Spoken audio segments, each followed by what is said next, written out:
주신 햇살. 한 주일간 잘 지내셨습니까? 이제 저희들이 부활 기간이 다 끝나고 이제 다음 주부터 내일부터죠. 월요일부터 이제 연중 기간이 시작이 됩니다. 그래서 부활함을 잘 정리하시고 우리가 일상생활로 다시 돌아가서 함께 신앙생활을 잘 할 수 있으면 좋을 것 같아요.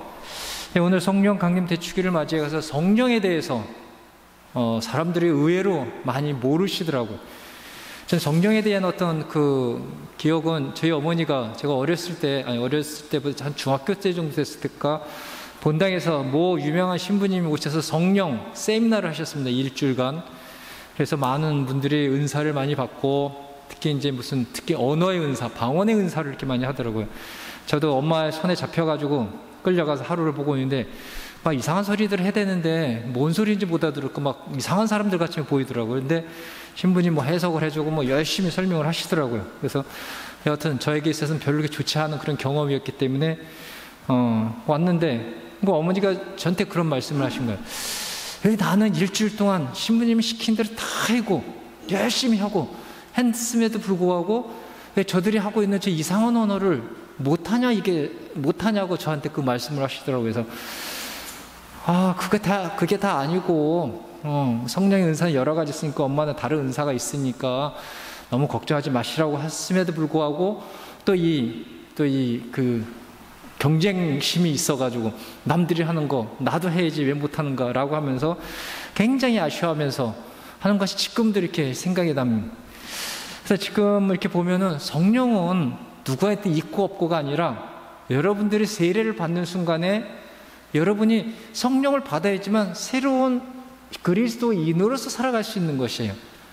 창세기 때 이렇게 보면 하느님께서 숨을 불어넣으시면서 진흙으로 만든 그 인간에게 생명을 주었듯이 여러분이 세례를 통해서 여러분이 그리스도인이라고 하는 생명을 갖는 것은 세례를 통해서 성령을 하느님께서 보내주신 성령, 지금은 예수님께서 부활하신 예수님께서 보내주신 성령이죠. 성령을 받음으로써 여러분들은 그리스도인이라는 생명체로서 다시 시작하는 것이에요. 그렇기 때문에 모든 분들은 성령이 여러분과 함께 하고 계세요. 그래서 오늘 들어오면서 많은 성령 칠은의 그 선물 받는 그 종이 있는 거 받으셨죠? 안 받으신 분 손 들어보세요. 어제 같은 경우에는 받는 거 모르고 얘기하니까 끝나고 마서 우르르 가서 다 받아오더라고요. 그래서 오늘 주는 여러분들 성령 칠은 중에서 뽑으시는 것이 있어요. 그래서 모든 분들은 성령을 다 받으신 분들이에요. 그 중에서 나에게 있어서는 성령께서 주신 7가지 은사 중에서 나는 무엇일까? 이것은 여러분들이 찾으셔야 돼요. 그래서 찾으셔가지고 그 성령에서 어떤 분들은 3-4가지 될 수 있고 어떤 분은 한 가지 어떤 그 은사를 가지고도 계셔요. 그걸 갖다가 신앙인의 삶을 살아가는 데 있어가지고 여러분들이 그것을 이용해서 도와주셔야 되는 것이에요. 공동체의 어떤 화합이라는 일치를 위해서 또 그 하느님에 대해서 또 하느님의 나라에 대해서 모르는 사람들에게 대해서 여러분의 그 받은 은사를 통해 가지고 그들에게 하느님을 받아들일 수 있도록 여러분 나름대로 봉사로서 그 일을 하시는 것이에요. 그것이 성령을 받은 사람들의 또 성령과 함께 하고 있는 신앙인들의 참 모습이에요. 그래서 여러분들이 아직까지 그걸 못 찾으시다면은 여러분들이 찾으셔야 돼요. 나는 성령께서 주신 은사가 무엇인가? 이게 찾으셔야 돼요. 그렇지 않으면 오늘 같이 들어왔을 때 저는 어떻게 지혜를 뽑았어요. 그럼 저는 이 지혜라는 것을 이용해서 여러분들에게 하느님에 대해서 또 예수님에 대해서 또 신앙에 대해서 이런 것을 여러분들에게 잘 설명할 수 있게끔 나름대로 공부하고 묵상하고 기도하고 그래서 여러분들이 정말로 신앙인으로 살아갈 수 있는 데 있어가지고 도움을 줄 수 있는 그런 지식적으로나 영성적으로나 그것이 제가 해야 할 일이라고 저는 생각이 됩니다. 그래서 올 한 해는 성령께 주신 이 지혜의 은사를 잘 제가 가지고 또 잘 가꾸고 또 그래서 여러분들에게 그 많은 하느님의 지혜를 여러분들에게 줄 수 있는 것이 그렇기 때문에 내 나름 노력하면 분명히 성령께서 주신 성령의 은총의 선물이기 때문에 저는 여러분들께 많은 것을 올 한 해는 줄 수 있을 것이라고 확신해요. 그리고 제 나름대로 그 노력을 할 것이고 그와 같이 여러분들도 여러분이 가지고 있는 그 카리스마라고 그러죠. 성령께서 주신 여러분의 능력, 그것을 알고 계신 분은 그것을 잘 이용을 하셔 신앙인으로서 해야 할 일들, 예수님께서 그 주변 사람들에게 당신의 능력을 보여줌으로써 그들이 인간으로서 살아가기 힘든 어떤 그 장애물을 제거해 줬듯이 여러분들 그 능력으로서 그 장애물을 제거해 주는 것, 그것이 성령과 함께하는 여러분들의 현재를 살아가고 있는 여러분들의 일이에요. 여러분들의 선교이고. 그래서 그런 어떤 모습들을 이렇게 잘 여러분이 가지고 있는 세례 때 받은 성령을 잘 찾으시고 그분께서 주신 여러분의 엄청난 능력을 여러분이 잘 이용하실 수 있으면 좋을 것 같아요. 그렇다고 하면은 이 성령은 도대체, 이 성서는 성령에 대해서 무엇을 이야기하고 있는가? 우리가 성령에 대해서 그렇게 강조하고 이야기함에도 불구하고 그럼 이 성령의 우리들에게 주는 그 역할이 무엇인가? 내가 그리스도인으로서 새로운 생명을 살아가는데 내 역할은 무엇인가? 또 성령은 나를 어떻게 이끄시는가에 대해서 우리들이 잠시 한번 이렇게 성경은 저희들에게 무엇을 말씀하고 있는가를 좀 볼 수 있으면 좋을 것 같아요. 오늘 사도행전에서는 제자들이, 그 돈 많은 제자들이 예수님이 돌아가실 때도 다 도망가고 부활하시고 나서도 자기 집으로 다 가서 평상시 삶으로 돌아갔던 이 제자들이 다락방에 함께 모이게 됩니다. 이때 부활하신 예수님, 승천하신 예수님께서 약속했던 성령이 이들에게 내려옵니다. 이날이 루카는 사도행전에서 오순절이라고 하는 유다인의 엄청난 큰 축제 때 그 성령이 제자들에게 내려온다고 오늘 말씀을 하십니다. 그러면서 다음과 같이 말씀을 하셔요. 하늘에서 성령이 내려와 제자들이 앉아있는 집안을 채웠고 그리고 제자들에게 나타나 제자들 각자 위에 내려앉았다. 그러자 모두 성령으로 가득 차서 영이 그들에게 일러주는 대로 여러 가지 언어로 말하기 시작하였다라고 이야기하고 있어요. 언어. 도대체 왜 그 성령께서 이 제자들에게 언어, 그 말씀의 은사를 줬을까? 여러분, 아무리 좋은 음식, 좋은 것이 있어도 내가 먹어봐야 되고 내가 입어봐야 내 것이 되는 거죠. 근데 이 당시에 유다인들의 오순절 큰 축제, 3대 축제더라고요. 그래서 모든 유다인들은 이 축제 때 예루살렘으로 다 모여요. 그리고 그 이스라엘에 있는 민족들뿐만 아니라 해외에 있는 이 당시에 사온 그 이스라엘 민족이 바벨론이라고 하는 대제국에 의해서 멸망을 하게 돼요. 그리고 성전도 다 파괴가 돼요. 그래서 또 유배들 가고 그 뿔뿔이 다 흩어져요. 이스라엘 민족이 지금 이스라엘에 있지만 엄청나게 흩어져 있잖아요. 이 당시 흩어져가지고 수천 년 동안 자기네 나라 없이 살다가 이제서야 제2차 세계대전 이후에 조그만 그 팔레스타인 땅을 갖고 거기서 살게 되는 거예요. 그래서 아랍 사람들에게 죽자서 싸우는 것이 그것이에요. 2000년이라는 세월을 세상에 흩어지면서 떠돌이 인생을 살았어요.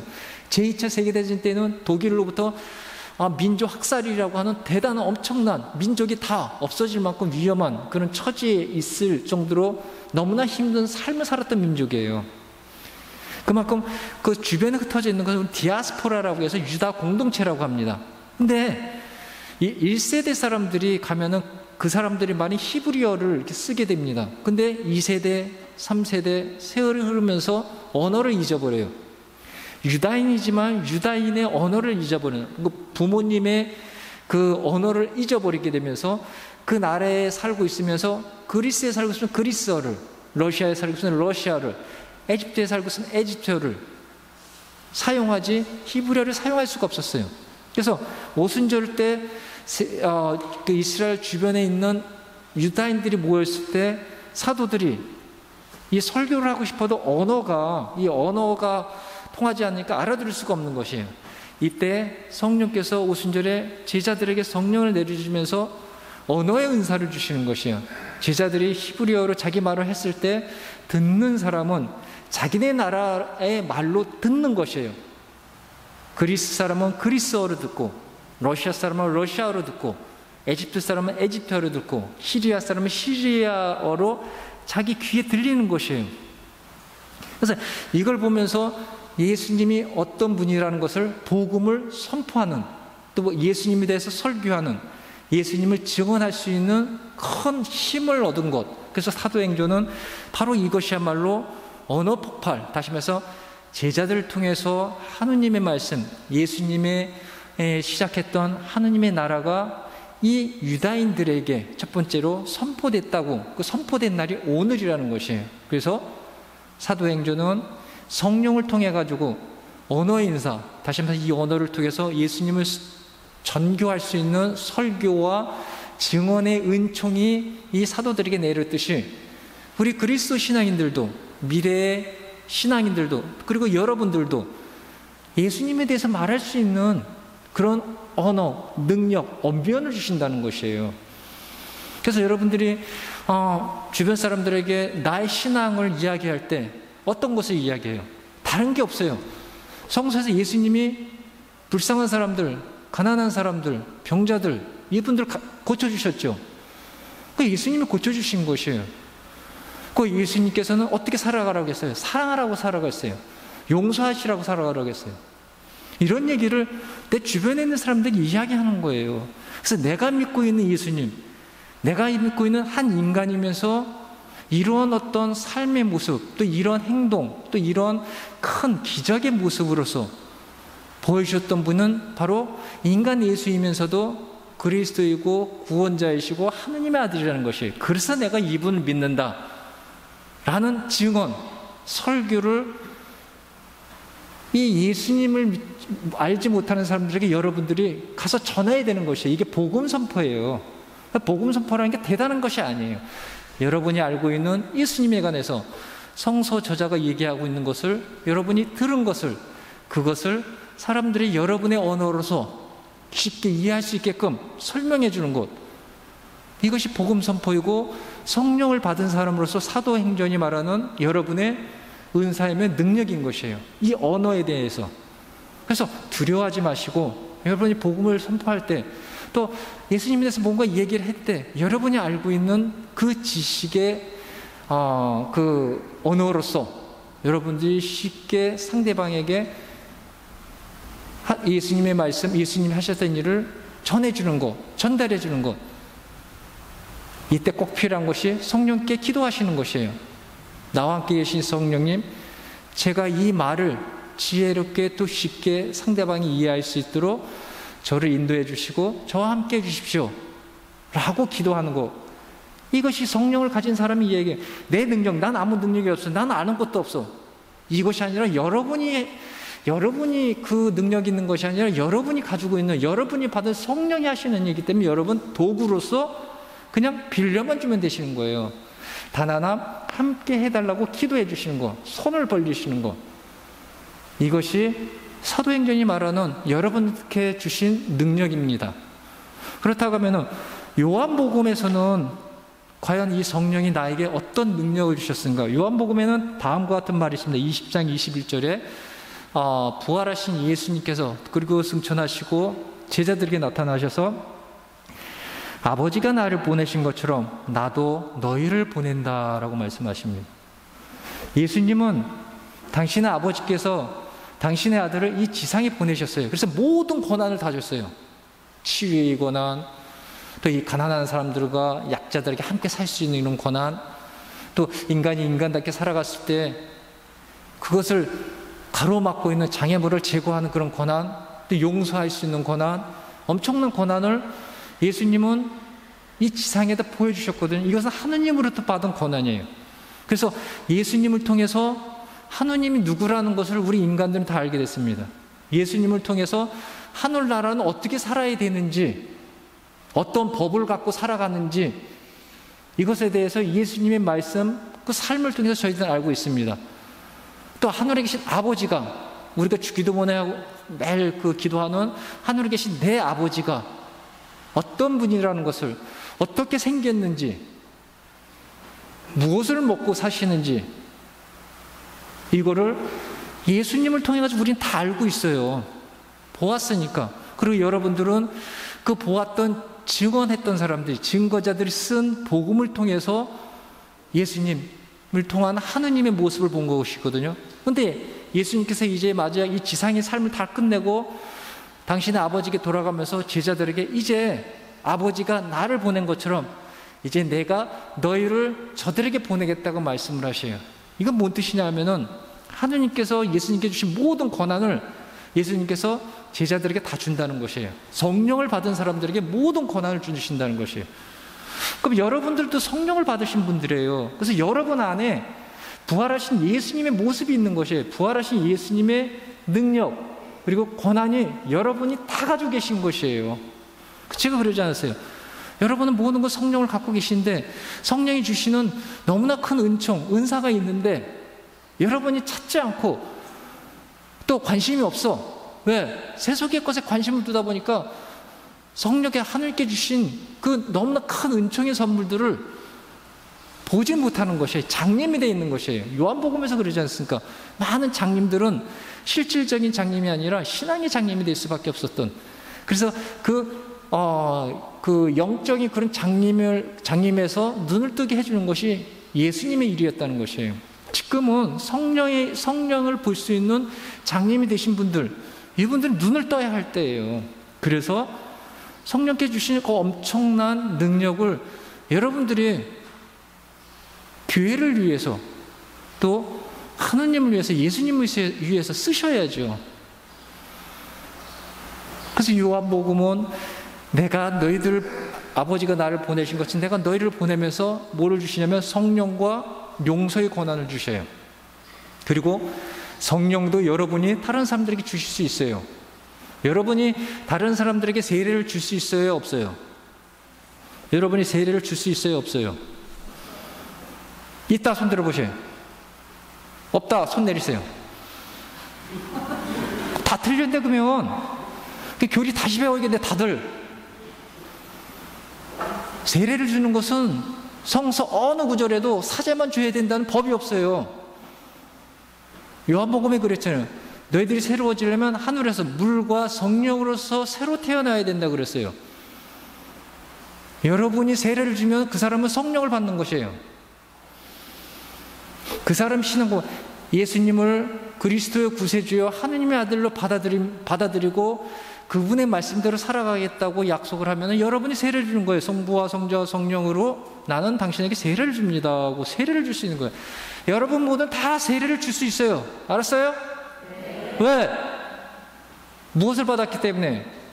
성령을 받았기 때문에. 성령을 받은 사람 또 성령을 줄 수가 있는 것이에요. 근데 교회는 너무 막 주고 이렇게 세례를 줄 수 없으니까 법으로서 조직 안에서 있고, 그리고 교회법에도 막 죽어가는 이런 분들 사제를 부를 수 없을 때는 여러분이 주고 그리고 와서 보고를 하면 그 사람은 세례를 받은 것이에요. 근데 원칙으로는 모든 사람은 세례를 줄 수가 있어요. 아셨죠? 그래서 그것은 대단한 능력인 것이에요. 왜? 여러분들이 성령을 받았기 때문에. 또 용서할 권한을 주신다고 했어요. 너희들이 용서를 하면 용서를 받을 것이고 용서를 하지 않으면 이 지상에서 그 용서가 되지 않을 것이라고 그랬어요. 예수님께서 병자를 고치실 때 또 어려움이 있을 때 항상 말씀하신 것이 너가 용서받았다고 얘기합니다. 용서라는 것은 단순히 우리가 생각하고 있는 그런 용서가 아니라 예수님에게서 용서는 그 사람이 어떤 이 지상에서 살아가면서 너무 힘든 어떤 것에 제한적으로 갇혀 있다고 하면은 그 갇혀 있는 것을 풀어주는 것이에요. 그것이 용서예요. 내가 병에 걸려 있다고 하면은 내 용서를 통해서 그 병이 치유의 은사를 받을 수 있는 것이고, 내 어떤 물질적이고 또 어떤 그 소유에 대한 어떤 갇혀 있다고 하면은 내가 용서해 줌으로써 그 가지고 있었던 빚진 것을 다 해결해 줄 수 있는 것이에요. 이 용서라고 하는 것은 대단한 것이에요. 예수님께서 복음을 읽어보면 어떤 것을 하시고 다음에서는 항상 하시는 말씀이 네가 하느님으로부터 용서받았다는 것이에요. 다음부터 결코 죄를 짓지 마라 라고 말씀하셔요. 그렇죠? 이와 같이처럼 여러분이 용서할 수 있는 것은 오직 하느님만이 주시는, 오직 예수님만이 주실 수 있는 큰 권한이에요. 근데 예수님께서 지금 여러분들에게 이 권한을 주셔요. 너희들이 용서하면 용서받을 것이고 너희들이 용서하지 않으면 그대로 있을 것이다 라고 합니다. 여러분 용서 안 해주시면 그 사람은 절대 하늘나라를 못 가요. 왜? 용서 못 받았으니까 하늘에 못 가는 거예요. 대단한 여러분들의 어떤 그런 힘을 갖고 있는 것이. 그래서 끊임없이 예수님께서 7번이 아니라 7번이 77번이라도 무한대로 용서를 하시라는 것이에요. 왜냐하면 그만큼 용서라는 것은 우리 인간에게, 그리스도인들에게 너무너무 중요한 것이에요. 하느님 나라에 들어가는 데 있어가지고. 그래서 그거를 여러분들 나 용서 못해, 난 결코 내가 죽는 한이 있어도 안 돼, 이런 말 많이 해요. 죽는 한이 있어도 나 용서 못해. 이것은 정말 큰, 이건 저거예요. 결코 여러분들이 그 말을 해서는 안 돼, 신앙인들은. 왜냐하면은 내가 부활하신 예수님으로 받은 그 용서라고 하는 권한은 대단한 것이기 때문에 사람 하나를 내가 용서하지 않음으로써 정말 하느님 나라에 못 가게 할 수 있는 그런 어마어마한 힘을 휘둘르는 어떤 답이 될 수 있기 때문에 그러신 거예요. 그래서 끊임없이 용서해 줄 수 있는, 그래서 성령께 내가 그렇게 힘들 때도 용서해 줄 수 있는 그런, 용서하기 너무너무 힘들 때도 성령께 기도하셔야죠. 제가 힘듦에도 불구하고 용서해 줄 수 있는 힘, 은사, 선물을 주세요라고 여러분과 함께 있는 성령께 기도한다고 하면은 그것이 바로 성령을 통해서 여러분이 용서해 줄 수 있는 힘이 생기는 것이고 또 그만 고난이 있게 되는 것이에요. 그리고 평화가 여러분과 함께 예수님께서 그러시면서 성령을 주십니다. 이 평화라고 하는 것은 우리들이 생각하고 있는 게 아주 간단한 평화가 아니에요. 우리 주변에 이렇게 보세요. 평화라고 하는 것은 이제 정치적으로 평화가 있어야 돼. 정치들 보면 계속 싸워. 그냥 평화라는 평자를 말할 수 없을 정도. 사회적으로 평화란 말을 쓸 수가 없어. 너무나 이 분열이 심하고 너무나 사람들이 가지고 있는 생각이 틀려. 그리고 이제 뭐 군사적으로나 뭐 사회적 여러 가지 방면, 우리가 살고 있는 사회 방면에서 이 평화라고 이야기할 수 있는 곳이 한 군데도 없어요. 근데 이 평화라는 것은 우리 인간이 주고 싶어서 줄 수가 없는 거예요. 하느님만이 이 평화를 줄 수가 있는 것이에요. 그리고 성령이 평화를 주시지 않으면 그 평화가 갈 수가 없는 것이에요. 근데 문제는 이 평화가 누가 주냐면 성령이 여러분들에게 다 줬어요. 이제 여러분의 손에 있는 것이에요. 그래서 여러분이 주셔야 되는 것이에요. 여러분이 그 평화를 주지 않으면은 그 어느 분야에서도 평화가 있을 수가 없어요. 예를 들어서 국회 같은 데서 보면 카톨릭 신자 그리스도인들이 많이 있어요. 다 거의 3분의 1 그리스도인들이에요. 그렇게 예수님께서 서로 용서하라고 평화하라고 서로 사랑하고 하셨음에도 불구하고 서로 헐떡고 그래요. 그건 자기들이 그걸 주지 못하기 때문에 그러는 것이에요. 성령을 인지하지 못하고 있기 때문에 그런 일을 벌이는 것이에요. 자기가 얼마나 큰 대단한 정말 권위를, 능력을 부활하신 예수님께서 보내주신 성령을 통해서 가지고 있음에도 불구하고 그것을 주지 못하는 그런 어리석은 우를 범하고 있는 것이에요. 그래서 여러분들이 가지고 있는 이 평화라고 하는 것 끊임없이 주세요. 그냥 어떤 데 줄 때도 힘들 수도 있습니다. 어려울 수도 있습니다. 그래서 무단히 인내로 와야 되고 무단히 또한 어려움에 있을 때도 그것을 수용할 수 있는 내 자신의 어떤 마음가짐도 있어야 됩니다. 이때 또한 성령께 여러분들이 끊임없이 기도를 하셔야 되는 것이에요. 성령께 주시는 거 내가 막지 않게끔 물꼬를 트게끔 성령께 이것을 할 수 있도록 힘을 주십시오. 지혜를 주시고 마음의 문을 열 수 있도록 해 주십시오라고 여러분이 함께 있는 성령께 기도하셔야 되는 거예요. 이럴 때 예수님이 하느님께서 보내주신 능력을 가지고 많은 사람들에게 하느님을 보여주었듯이 여러분들도 예수님께서 여러분에게 주신 이 성령을 통해 가지고 많은 사람들에게 여러분 안에 계시는 부활하신 예수님, 하느님의 모습을 보여줄 수 있는 것이에요. 이것이 진정한 그리스도인이고 제가 항상 강조하는 천상에서 살아가고 있는 분들의 이 지상에서 살아가는 모습이라는 것이에요. 여러분을 통해 가지고 천상에 있는 분을, 천상의 삶을, 천상의 언어를, 천상의 태도를 못 본다고 하면은 과연 이 지상의 사람들이 이 신앙을 왜 갖겠습니까? 예수님께서 하느님의 모습을 보여주었듯이 여러분들도 성령 안에서 보여주시는 그분의 모습을 여러분의 삶을 통해서, 언어를 통해서, 마음을 통해서, 행동을 통해서 이 시대에 주변 사람들에게 보여주시는 일, 이것이 여러분들이 해야 한다는 일, 여러분이 해야 할 일이라는 것을 결코 잊지 마시고, 여러분이 한다고 생각하지 마시고 나와 함께 계신 성령께서 해주신다는 것, 그리고 나는 그저 도구로서 성령께서 이끄시는 대로 내가 맡기는 그런 신뢰, 그런 어떤 존중, 그런 마음을 갖고서 여러분이 신앙인을 산다고 하면은 그것이 바로 이 지상에서 가장 아름다운 그리스도인의 모습이고 신앙인의 모습이고 천상에 산 사람으로서의 아름다운 내 흔적을 남기면서 가고 있는 그런 사람이 아닌가. 그래서 오늘 부활 이제 그 절이 다 끝나고 기간이 끝나고 연중이 시작됩니다. 내일부터 그 연중의 시간이 됐을 때 성령과 함께 잘 이렇게 신앙의 어떤 이 여정을 또 이 낙원의 길을 잘 갖고 갈 수 있도록 끊임없이 내 옆에 있는 성령께 끊임없이 대화를 하세요.